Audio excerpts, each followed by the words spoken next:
इसके बाद भोजन ईसोफेगस में पहुंचता है जिसे अपन कहते हैं ग्रास नली। ईसोफेगस या फिर जिसे अपन कहते हैं ग्रास नली, इसके अंदर भोजन पहुंचता है तो उसको लसलसा होना जरूरी है। यदि वो लसलसा या चिपचिपा नहीं होगा तो नीचे ऊपर से नीचे वो नहीं सरक पाएगा, ठीक है। इसलिए सलाइवा का काम यहाँ पर करता है। इसके अलावा जैसे ही फूड हमारा ईसोफेगस के अंदर जाता है तो वो क्रमानुकुंचन गति करता हुआ आगे की तरफ बढ़ता है। क्रमानुकुंचन गतियां, यानी कि एक तरीके से हम बात करें कि पहले यहाँ से ये जो मसल्स हैं ये चौड़ी होंगी, इसके बाद भोजन को आगे की तरफ सरका देंगी, फिर ये दोबारा से अपनी पोजीशन में आ जाएंगे। इसके बाद आगे वाली जो मसल्स हैं वो दोबारा चौड़ी होंगी जिससे कि भोजन आगे तरफ बढ़ सके, फिर ये दोबारा पिचक के भोजन को आगे की तरफ सरका देगी। कुछ इस तरीके से एसोफेगस यानी ग्रास नली में भोजन आगे बढ़ता रहता है। हम बात करें ग्रास नली के अंदर पाचन, तो बिल्कुल भी किसी भी चीज का पाचन ग्रास नली के अंदर नहीं होता है। इसमें जब भोजन जाता है तो उसको एक अलग से नाम देते हैं जिसे कहते हैं बोलस, ठीक है। यहाँ से आपको एमसीक्यू भी पूछा जा सकता है कि बोलस किस पार्ट्स में जाके बोलस बनता है। तो बोलस मुख से नीचे जाता है, यानी माउथ से नीचे जाकर ओसोफेगस के अंदर बोलस हमें देखने को मिलता है। और यह क्रिया हमारी वॉलेंट्री मसल्स के थ्रू होती है, यानी कि ये हमारी एक ऐच्छिक पेशियां होती हैं। जब हम चाहें तो खाने को निगलते हैं, जिससे हम ना निगलना चाहें उसे अपन नहीं निगलते हैं, बाहर उल्टी कर देते हैं।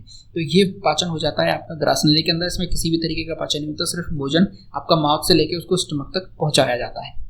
आगे अपन देखते हैं कि डाइजेशन इन स्टमक, यानी भोजन का पाचन आमाशय में कैसे होता है। तो देखिए आमाशय की हम बात करें तो यहाँ पर हमारा जो डाइजेशन है उसको 4 घंटे लगते हैं, यानी आमाशय में जो भोजन है वो 4 घंटे रुकता है। सबसे ज़्यादा समय लगता है भोजन का 4 घंटे यहाँ पर। आमाशय की हम बात करें तो आमाशय के देखिए 3 भाग होते हैं।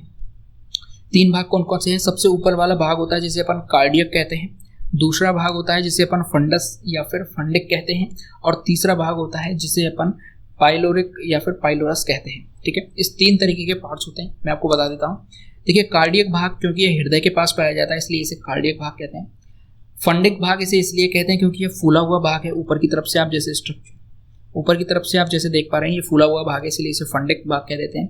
और पाइलोरिक भाग इसे इसलिए कह देते हैं क्योंकि इसमें कुछ ग्रंथियां पाई जाती हैं, ठीक है, इसलिए इसे पाइलोरिक भाग कह देते हैं। अब अपन बात करते हैं कि आमाशय में किस तरीके से पाचन होता है।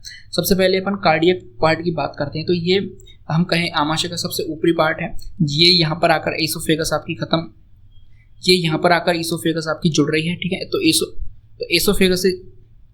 एसोफेगस से जैसे ही भोजन आएगा वो सबसे पहले कार्डियक पार्ट में आएगा। तो कार्डियक पार्ट हम कहें आमाशय का सबसे ऊपरी भाग है। इसके अलावा यहाँ पर HCl का निर्माण होता है, ठीक है, और भोजन को अम्लीयता दी जाती है। अब बात करते हैं कि भोजन को अम्लीयता क्यों दी जाती है।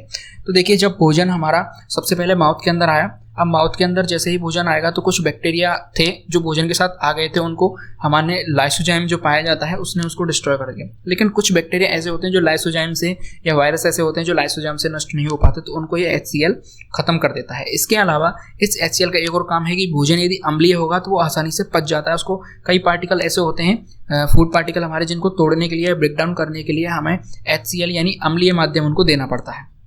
इस वजह से हमारी बॉडी के अंदर HCl बनता है, आमाशय के अंदर HCl बनता है।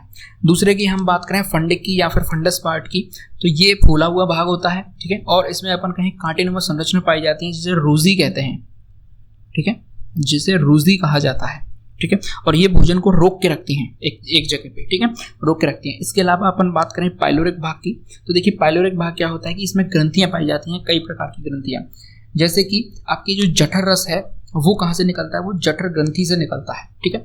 और जठर रस के अंदर 2 एंजाइम्स पाए जाते हैं। कौन कौन से एंजाइम होते हैं? एक होता है आपका रेनिन और एक होता है आपका पेप्सिन, ठीक है।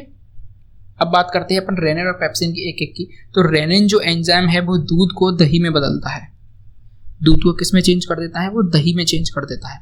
इसी तरीके से पेप्सिन की बात करते हैं तो पेप्सिन क्या करता है? प्रोटीन का पाचन कर देता है, और प्रोटीन को किसके अंदर बदल देता है? पेप्टोज के अंदर। प्रोटीन को किसके अंदर बदल देता है? पेप्टोज के अंदर बदल देता है। तो ये 2 एंजाइम पाए जाते हैं, रेनिन और पेप्सिन। इसका रेनिन जो है इसका एक और काम है, यानी क्वेश्चन आपसे कैसे पूछा जाता है कि कैसीन का पाचन कहाँ होता है। तो कैसीन प्रोटीन हम जानते हैं दूध के अंदर पाई जाती है, तो कैसीन प्रोटीन का पाचन कौन करता है? रेनिन एंजाइम कैसीन प्रोटीन का पाचन करता है। इसके अलावा पेप्सिन है वो प्रोटीन को पेप्टोज में चेंज कर देता है। तो ये जठर ग्रंथि से जठर रस निकलते हैं जिसमें 2 एंजाइम पाए जाते हैं, ये मैंने आपको बता दिया, ठीक है। अब आप ये कहोगे कि सर HCl जब हमारी आमाशय के अंदर निकलता है तो वो हमारे आमाशय को डिस्ट्रॉय नहीं करता क्या? तो ये बिल्कुल नहीं करता, क्योंकि इस पर एक लेयर पाई जाती है जिसे अपन म्यूकोसा कहते हैं, ठीक है। म्यूकोसा की एक परत पाई जाती है जिससे कि HCl यहाँ पर इसको नुकसान नहीं पहुंचा पाता। म्यूकस की एक परत होती है, ठीक है। और अब हम बात करते हैं कि हमने जब देखा वहाँ पे तो बोलस हमारे पास आ चुका था, लेकिन जब बोलस के बाद जब ये भोजन आगे की तरफ जाएगा तो इसे अपन कहेंगे काइम। अब देखिए काइम से आपसे क्वेश्चन कैसे पूछा जा सकता है कि आमाशय से निकला हुआ भोजन क्या कहलाता है, तो काइम कहलाता है। इसके अलावा अम्लीय भोजन क्या कहलाता है, तो वो भी काइम कहलाता है, ठीक है।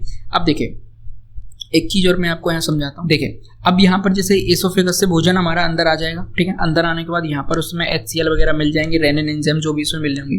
इसके बाद आप ये जो ड्यूडेनम देख पा रहे हैं ये ग्रहणी है, ग्रहणी जिसे कहते हैं ड्यूडेनम। तो ये छोटी आंत की पार्ट है, यानी छोटी आंत की स्टार्टिंग है यहाँ पर। तो यहाँ पर आप देख पा रहे हैं एक कई तरीके के एक विशेष प्रकार की मसल्स पाई जा रही हैं जिसे अपन कहते हैं पाइलोरिक स्फिंक्टर, ठीक है। ये मसल्स क्या करते हैं, एक तरीके का वॉल्व है ये यहाँ पर। तो जब ये वॉल्व नहीं खुलेंगे तो भोजन यहाँ से नहीं निकल पाएगा, लेकिन ये वॉल्व जब आसानी से खुल जाते हैं तभी भोजन आगे जा सकता है। तो यहाँ से भी क्वेश्चन पूछा जा सकता है कि ग्रहणी और आमाशय के मध्य वॉल्व पाए जाते हैं उन्हें क्या कहते हैं, तो उन्हें पाइलोरिक स्फिंक्टर कहा जाता है, ठीक है। ये आपका आमाशय का पाचन हो गया, आमाशय के अंदर पाचन हो गया।